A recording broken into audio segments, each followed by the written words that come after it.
Hi everyone, my name's Sasha, 35, female, and my husband Richard, 39, male, and I have a son together named Oliver, 4, male. And my mother-in-law, Brenda, 67, female, has made such a weird demand out of me that I don't even know how to react. Let me back up a bit and tell you about our family dynamics. I've always been a working woman, and my mother-in-law, Brenda, has always had a problem with that. Now, the thing is, my husband has his own successful business and is more than capable of being the sole earner of the family. However, I also love my job and the financial security that comes with it, so I never wanted to give it up. But Brenda, being the traditional woman she is, has always tried to push me to quit my job. One of the first major instances was when we had Thanksgiving dinner a few years ago. We were all sitting around the table and the conversation shifted to everyone's careers. I mentioned a big project I was working on and how excited I was about it. Brenda looked at me with this disapproving stare and said, "You know, dear, you don't have to work if you don't want to. Your husband provides very well for the family. It's not too late to be more involved at home." It was like she completely dismissed my career and the passion I have for it. Then there was the time we were at a family gathering for my husband's birthday. Brenda made a big deal about how she was so proud of her son for being such a successful businessman. Then she turned to me and said, "I hope you realize how lucky you are to have such a supportive husband. Maybe it's time you considered focusing more on being a homemaker. It's important for families to have that balance." The way she said it made me feel like my role and contributions at work were somehow less valuable. Another instance was during a summer barbecue. I was talking about an upcoming promotion I was up for and how excited I was to take on new challenges at work. Brenda didn't say much at first, but later, while we were clearing the table, she pulled me aside and said, "You know, working so hard might not be the best thing. You should think about what's truly important, being there for your family. A job can be replaced, but family is forever." It felt like a subtle jab, implying that my dedication to my career was somehow harming my family, which was frustrating and disheartening. The most recent instance was during our Christmas family dinner. I was discussing how I had been working late nights to meet a deadline and how proud I was of the progress I was making.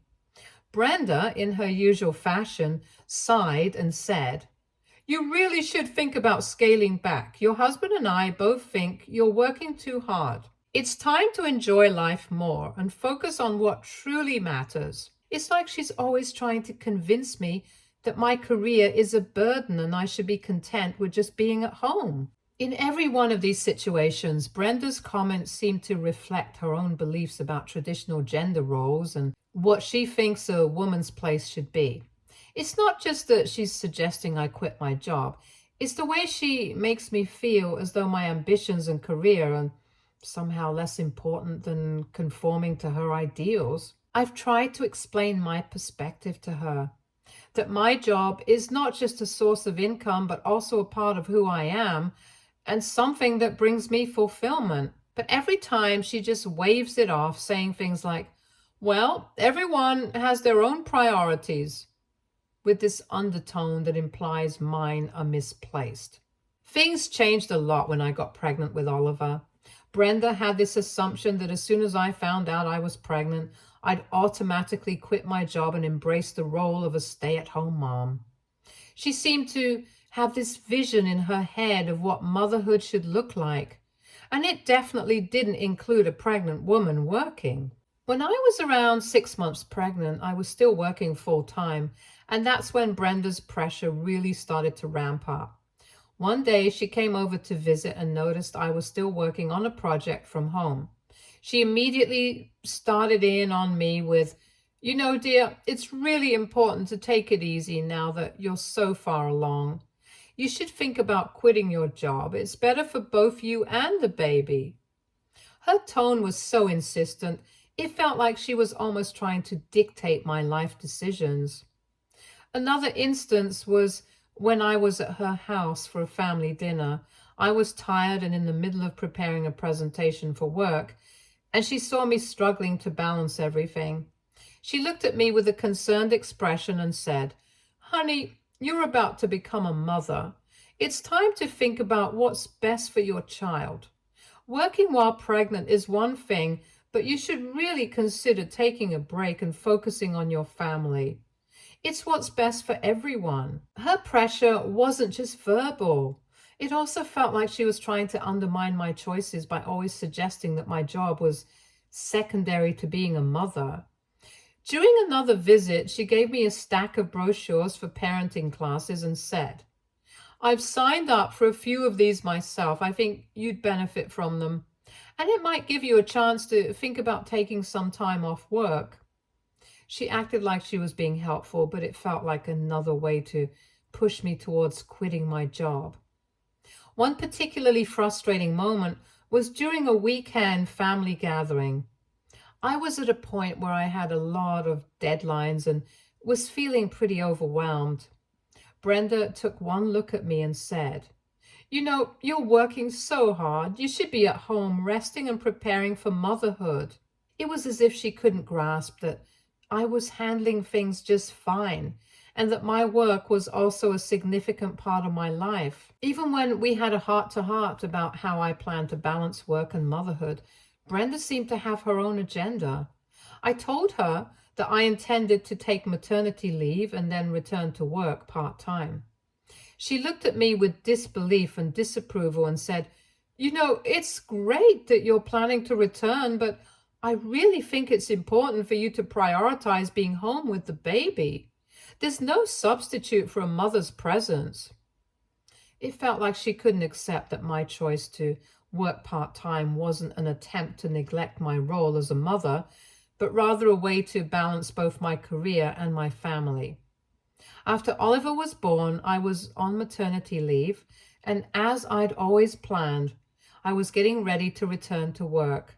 Brenda, on the other hand, seemed to take this as a golden opportunity to insert herself into every aspect of my life. She started coming over more frequently, not to offer help, but to critique and comment on everything I was doing. One instance that really stands out is when she showed up unexpectedly one afternoon while I was trying to get Oliver into a nap routine.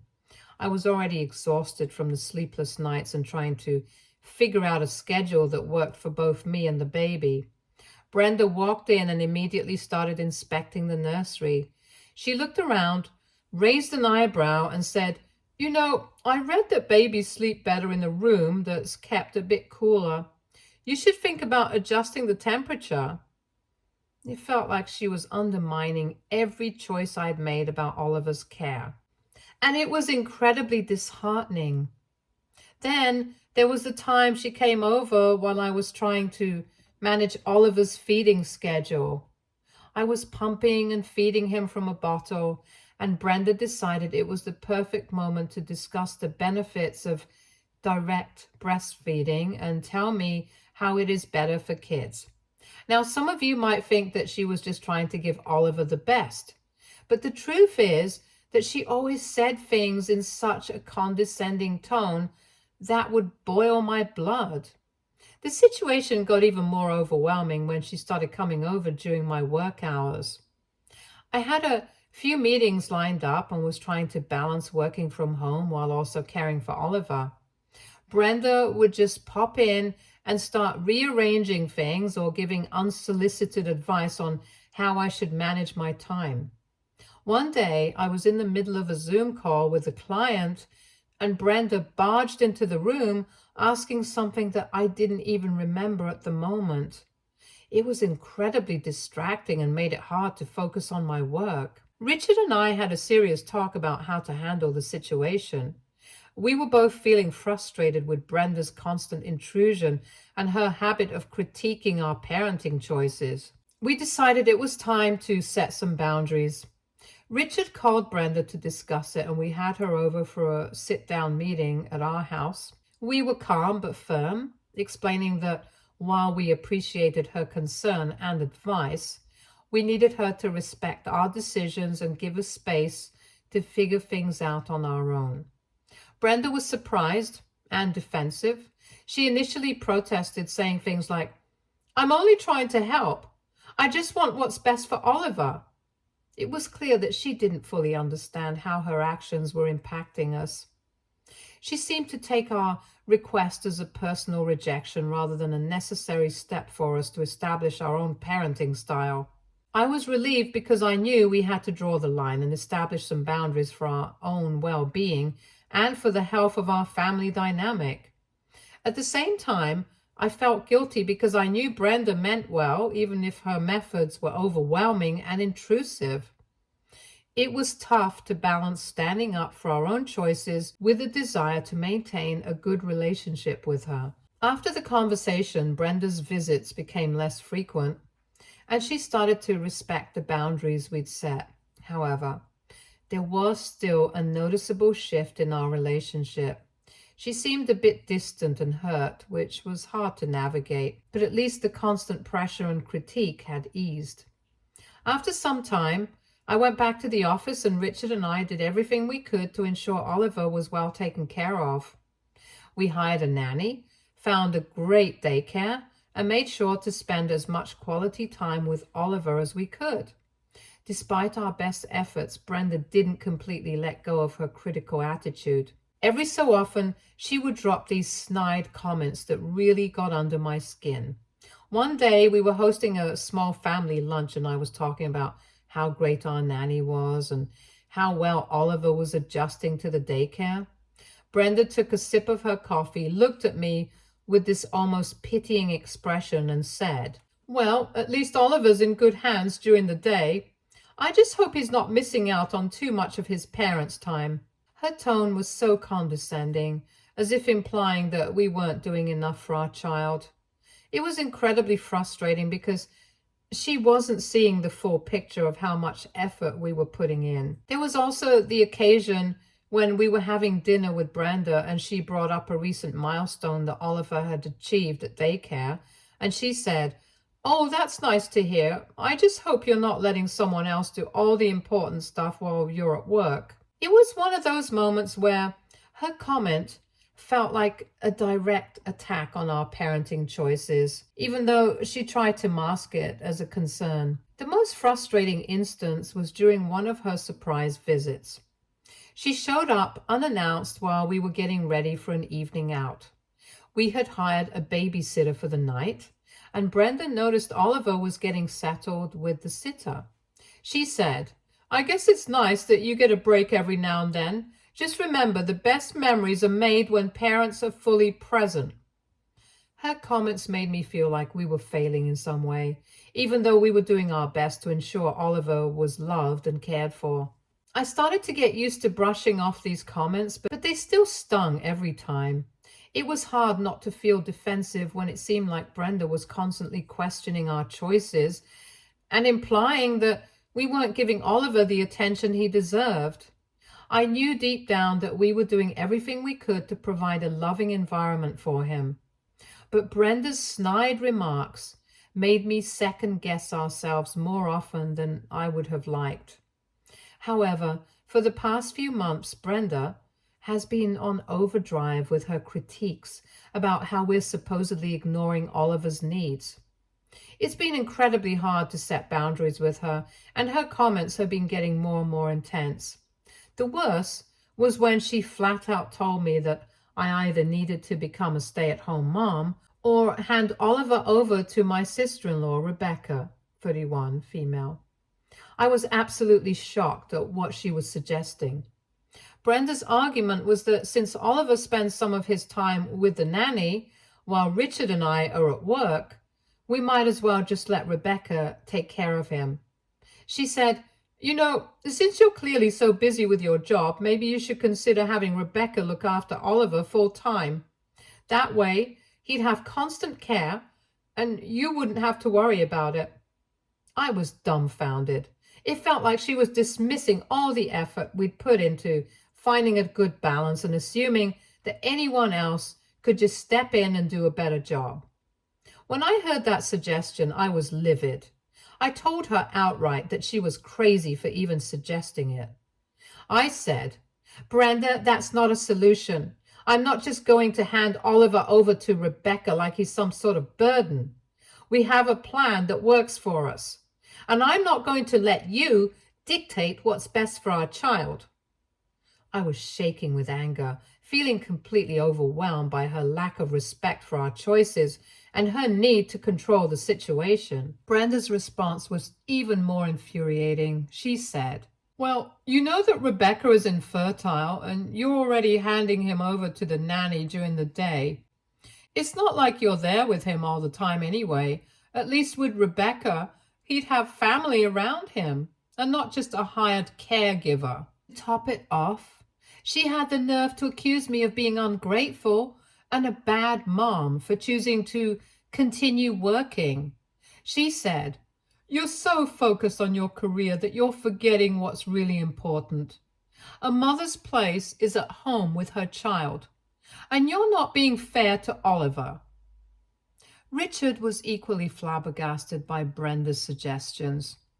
When I relayed the conversation to him, he was furious. We both agreed that Brenda had crossed a line, and it was time to put a firm stop to her interference. Richard took it upon himself to address the situation directly. He told her, Brenda, we've heard enough. Your constant criticism and suggestions are out of line. We've made decisions about our family that work for us, and we don't need you dictating how we should raise our child. We've set boundaries, and you need to respect them. Richard's words were firm and clear, but I could see Brenda was hurt and defensive. She tried to argue that she was only trying to help and that her intentions were good. But we made it clear that her help was neither needed nor wanted in this matter. We told her that her suggestions were not only inappropriate, but also undermined the careful balance we'd worked hard to achieve. We made it clear that we would not tolerate any further discussions on this topic and that she should never bring it up again. Things calmed down for a bit after our confrontation with Brenda. I thought maybe she had finally gotten the message and would back off. That was until one Tuesday when I had a major scare. I texted our nanny to check in on how Oliver was doing, and her response completely threw me off. She told me that Brenda had shown up unexpectedly, said she'd taken over and instructed the nanny to leave. I was shocked and instantly worried. I tried calling Brenda right away, but she didn't pick up. My heart was racing as I grabbed my things and left the office to head home. I couldn't shake the feeling of panic as I made my way back. When I arrived at our house, I noticed the main door was unlocked. I called out for Oliver and Brenda, but there was no response. My anxiety spiked as I rushed inside. I went straight to Oliver's room, and what I saw there made my blood boil. Brenda was in the middle of packing Oliver's things into a bag. She looked up, startled, as I burst through the door. I demanded to know what she was doing, and at first, she tried to play it cool, saying, "Oh, I'm just helping out. I was just organizing his things." I was furious, and my mind was racing with anger. "Helping out? You've got to be kidding me," I snapped. "You don't just show up and take my child without even asking me. What the hell do you think you're doing?" When Brenda realized I wasn't going to let her off the hook, she admitted that she intended to take Oliver to Rebecca's place. "I just thought it would be best for Oliver to be with family," she said. "He needs more attention and stability, and since you're so busy, Rebecca can give him that." I was so enraged that I felt like I couldn't think straight. My blood was boiling and I felt like I was about to explode. "No," I said firmly. "Get out. I don't want to hear any of your excuses. You have no right to make these decisions for us or for Oliver." I wasn't going to tolerate any more of Brenda's overstepping, especially when it came to my child's well-being. I grabbed the packed bag from her hands and told her to leave the house immediately. Her face was a mix of shock and hurt, but I was beyond caring. I couldn't believe she had the audacity to come into our home, disregard our boundaries, and try to take Oliver away without even discussing it with us first. It was a complete violation of our trust and our parenting decisions. As Brenda left, she tried to apologize and explain that she only wanted what was best for Oliver, but I wasn't interested in hearing her justifications. I needed to make it clear that she had crossed the line, and this kind of behavior was completely unacceptable. I made it clear that any future interventions or unsolicited decisions about Oliver's care would not be tolerated. I immediately called Richard to let him know what had happened. He was as shocked as I was and agreed that Brenda had seriously overstepped. We both knew that we needed to set even firmer boundaries moving forward. Richard and I spent the rest of the evening calming down and discussing how to handle the situation. We decided it was time to have another serious conversation with Brenda, and this time with the goal of establishing clear, non-negotiable boundaries regarding her involvement in our family life. That evening, we headed over to Brenda's house. We were both seething, and Richard was especially adamant that we needed to make a strong statement. When we arrived, we laid it all out for Brenda. We told her that this was the last straw. She had crossed a major line, and we were seriously considering pressing charges against her. We didn't even know if we had enough grounds to do it, but we wanted her to know that we were prepared to go all the way if necessary. We also mentioned that we had security cameras installed at our house, including in the rooms where she'd been caught trying to take Oliver. We said, "We have video evidence of you trying to take Oliver. This is serious, and we won't just let it slide." Honestly, we were hoping that this threat would be enough to scare her into backing off without us actually needing to involve the authorities.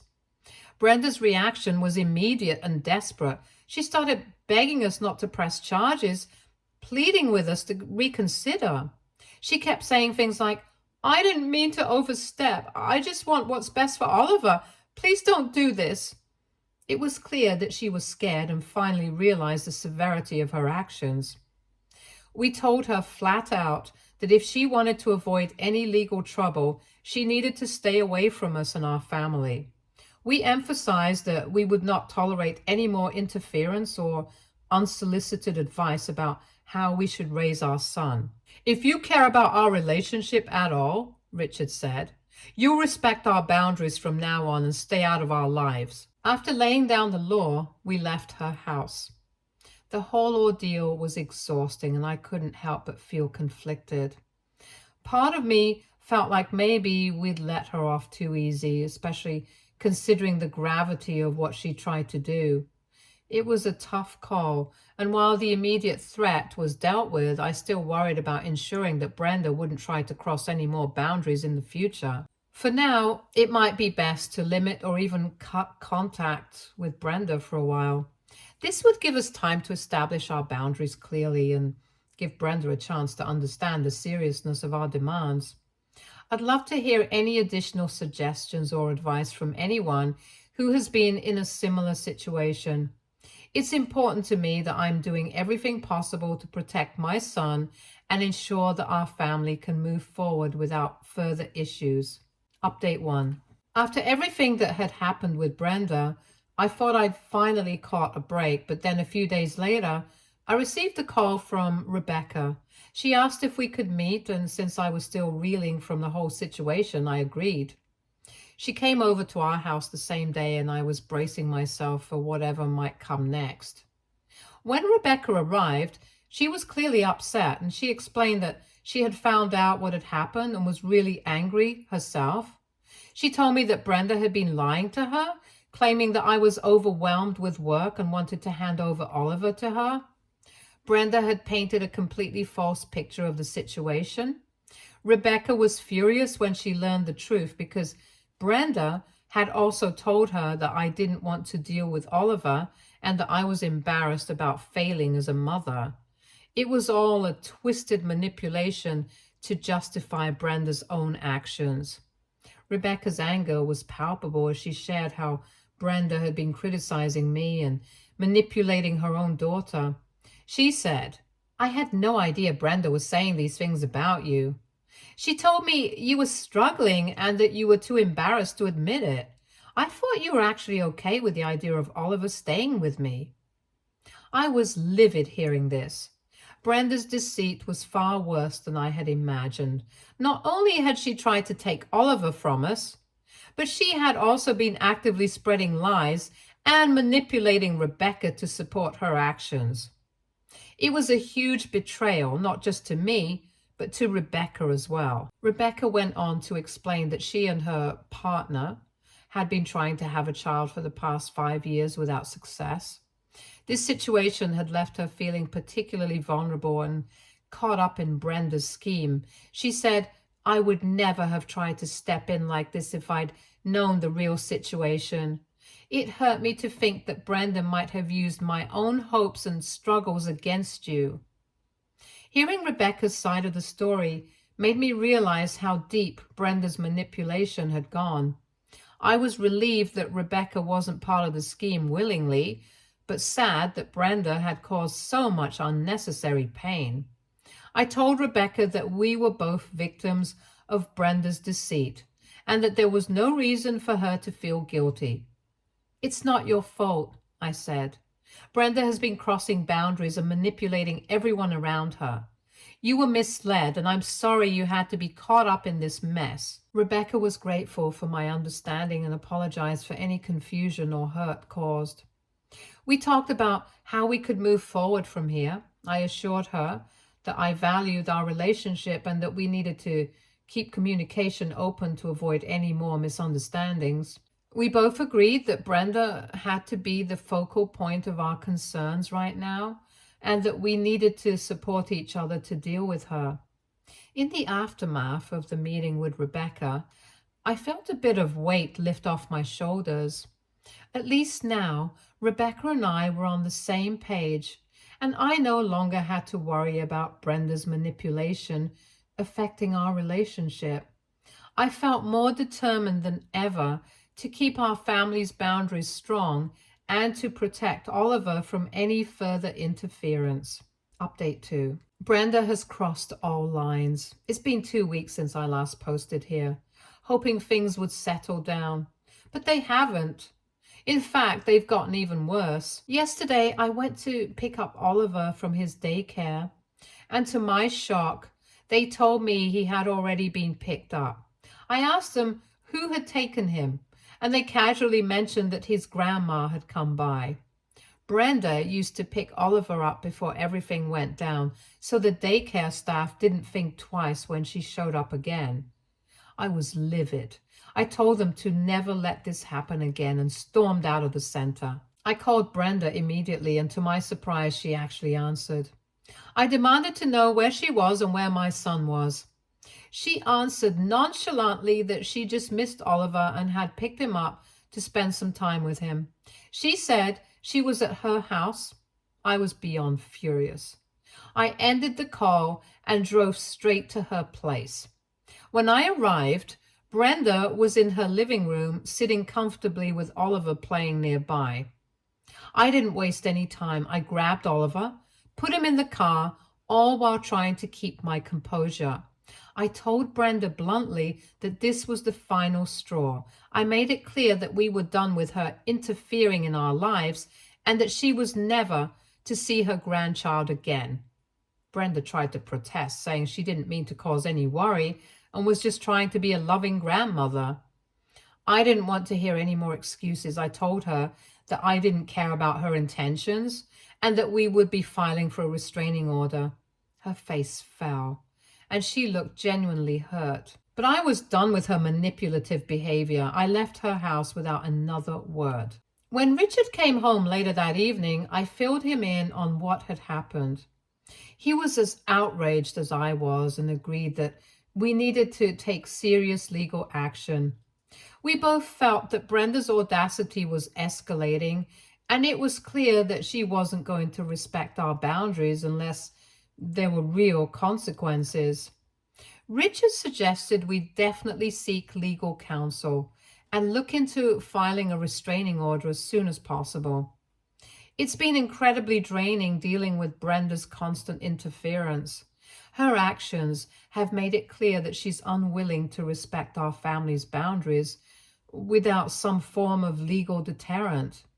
It's frustrating to have to take such drastic measures, but we both agree that it's necessary to protect our family and ensure that Brenda stops trying to control our lives. We're now in the process of finding a lawyer who can guide us through filing for a restraining order. We want to make sure that we're taking all the right steps to keep Brenda away and protect Oliver from any further attempts at manipulation or interference. The whole situation has made me feel like I'm constantly on edge, and it's hard to find any peace of mind knowing that Brenda might try something else. Update 3. Hi everyone. I wanted to give you all a quick update and let you know how things are going. First off, a huge thank you for all the support and advice you've shared. It's been really helpful during this stressful time. So we've decided to move forward with filing for a restraining order against Brenda. We're currently working with a lawyer to get everything in place. It's a bit of a process, but we're making progress.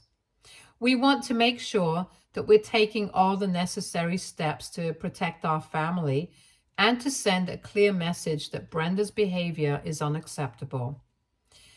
In the meantime, we're being extra vigilant. Brenda has been relentless with her attempts to reach out. She's been texting and calling, sending long apologies, angry rants, and everything in between. It's honestly exhausting dealing with her constant messages. Some of them are pleading for forgiveness while others are accusatory, blaming us for the situation. This will be my last update on this situation for now. I'm hoping that the restraining order will help us finally put an end to Brenda's interference and allow us to move forward. I appreciate all the kind words and advice you've given. It's made a big difference in how we're handling things. And thank you. Stay tuned for more stories from our girl relationships.